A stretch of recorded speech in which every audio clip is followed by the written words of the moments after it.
North Korea is keen to restart nuclear talks with the United States if Donald Trump is re-elected as president. That's according to a high-profile North Korean defector, senior diplomat Ri Il-gyu, who escaped from Cuba last month.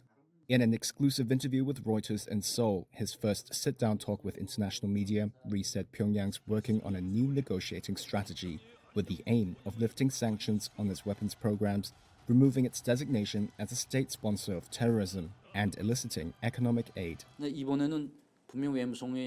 This time, the foreign ministry would definitely gain power and take charge, and it won't be so easy for Trump to tie North Korea's hands and feet again for 4 years without giving anything.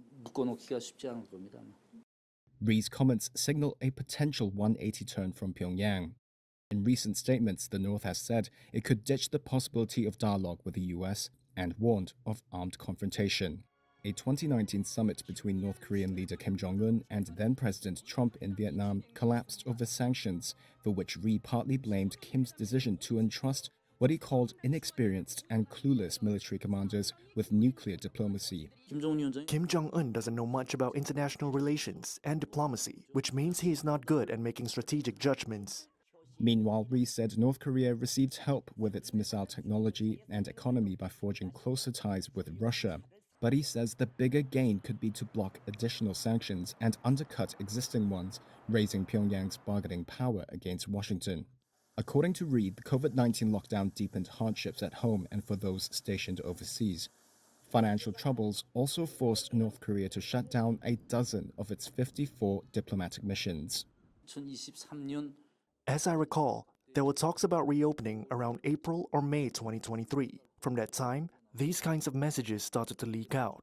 Those who were summoned were told to bring everything, even used spoons and toothbrushes back home. Ri said Kim is also looking to hold a summit with Japan for economic support.